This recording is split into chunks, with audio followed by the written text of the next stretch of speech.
Hey guys, The-Batcave here with a little talk about a custom action figure that I'm halfway through building. This is going to be my killer croc, based off some of the Arkham City, Arkham Asylum stuff. So the base figure I've used is the Marvel Legends Ultimate Green Goblin Builder figure, because he had about the right scale for what I wanted, and he came with pretty much the right coloured skin, so I wouldn't have to worry about any of the joints rubbing, things like that. So this is my first custom figure that I've built.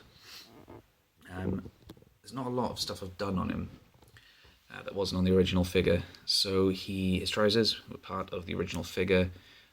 Still working on some of the paints, so I've sculpted on some ankle chains, like in the artwork for Arkham Asylum.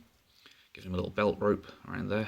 And on his wrists some wrapping, and around the back then he has some spines to match the spines that came with the Ultimate Green Goblin builder figure. The main part of this that I've done is the head. So this is an entirely scratch built head piece. I based it off some artwork I found through Google Images of it's a 3D render of Killer Croc, based off some of the Arkham games, so it was a real help in trying to get the face right. This is the third incarnation of the face, and it started off looking really weird, and it's turned out like this. I'm quite happy with it. So for the neck joint, I cut off the ball joint that was on the original figure there, because I wasn't quite sure how to work a ball joint into the head. I put a stainless steel screw in there, sealed it with some green stuff, and then inside of the head, while the milliput was still setting, I put in a neodymium rare earth magnet, and that sort of clips him on there. It's a little bit loose, it can't really look up, but you know, side to side, it's cool, and you can sort of look down a little bit without falling off. And yeah, I'm quite happy with this. So paint-wise, I'll take the head off. So paint-wise, it's basically the skin that came with the figure.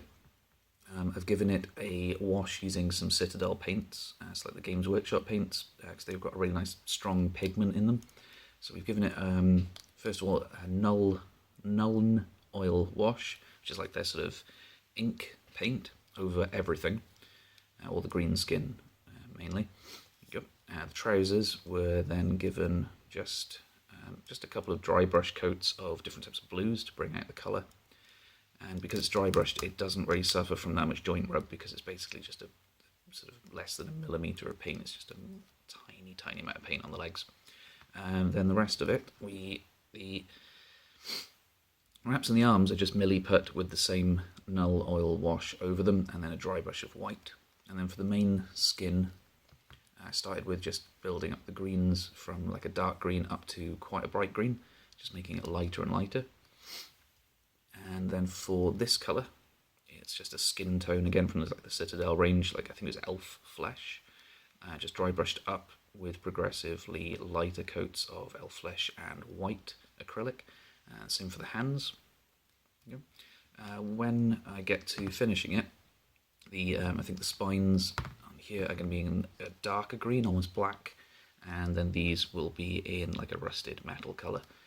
And just to tie it in with the new Arkham uniforms from Suicide Squad, so notice they've got some blue tracksuit bottoms, so he now has some blue tracksuit bottoms, Arkham down one side and the Go Faster stripe down the other.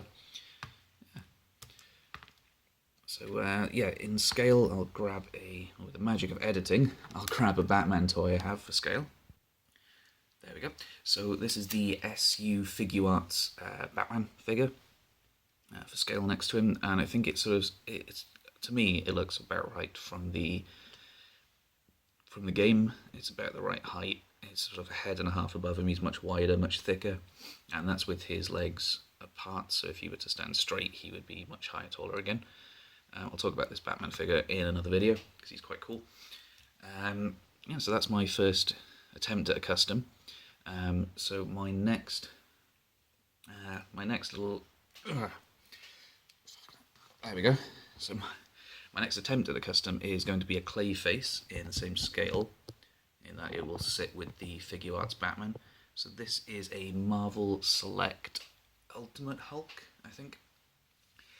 Just for the size and the fact that he's just got a lot of almost clay-like knobbly muscle bits on him anyway.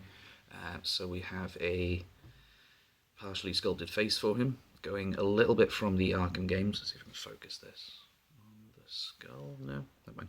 So yeah, using the Arkham games for a reference, and the Batman animated series, where it's sort of a more fluid-looking face. I didn't like the sort of solid skull look from the game. This isn't actually all scratch built. I've used the base of the Hulk head that came with the figure, so it would have sat that way.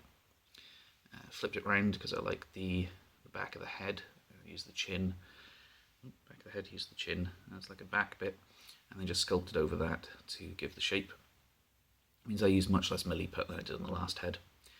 What will eventually happen, because now I'm lacking a ball joint or any kind of joint for the neck, is I'm going to use some Bionicle, like Lego Technic pieces. They come with ball joints, which are amazing. So in the back of the head here, I'm going to sit the socket joint, milliput around it, and sculpt it to look nice. And then from the neck point here is going to be it's going to jut out slightly from around here. So his head will sit about that high. There we go. Sit about that high. And it's going to have the ball joint sculpted in with some neck pieces dripping over, so that he should then have a good range of motion. Like that. There we go. So the figure itself is just pretty much, this is a day's work so far of me trying to sculpt some pieces on to get rid of just breaking up the shape of Hulk himself. So we're just putting on some milliput around here. The biggest piece was the neck, because his neck finishes there on the figure. It comes down across here with the clavicles. So I've had to build that up around and on the back. So it just makes it slightly taller, and then again on the back here he's got a really nice dip, so I've been able to sculpt on some really nice drips and things there. The main issue I'm having is trying to break up this, I can only describe it as Hulk's little nappy, his crotch area, just to see if I can get it so it doesn't look that way, and then trying to hide this joint here. The figure itself comes with already glued on around the waist and the knees, like a rubber frayed piece, so it looks like torn trousers, and the same around the knees here, like torn, but they just peel off once you cut up. You can peel around, and it does really free up this knee joint. With the rubber in, it doesn't move basically, but now the rubber's off, he has a lot of range forward and back. Yesterday I was working, yesterday evening, working on the feet to try and break up the feet silhouette. So we have some like gooey puddles, and that's going to work its way up the rest of the leg. So yeah, one of the ideas I'm going to try with this, I haven't tried before, is on the hands. Now at the moment they're just, they're just turny joints, they just turn, they just twist there. It's a normal wrist joint. What I'm thinking of doing is cutting it along the joint, right way down there, so that I can have the option then of two fists, or I'm going to sculpt a couple of other hand options, like sort of like a spray of mud, or an elongated arm, and attach it with the same size neodymium magnets I used on Killer Croc. So that size magnet in there, and just put one in the wrist and in the back of the hand, so that when they come together they should snap really tightly and still be able to twist around. Yeah, so that is my two current monster custom toys that I'm working on. I hope you enjoyed the video. If you do, like it, subscribe. Yeah, thanks for watching guys. I'll see you again soon. Thanks.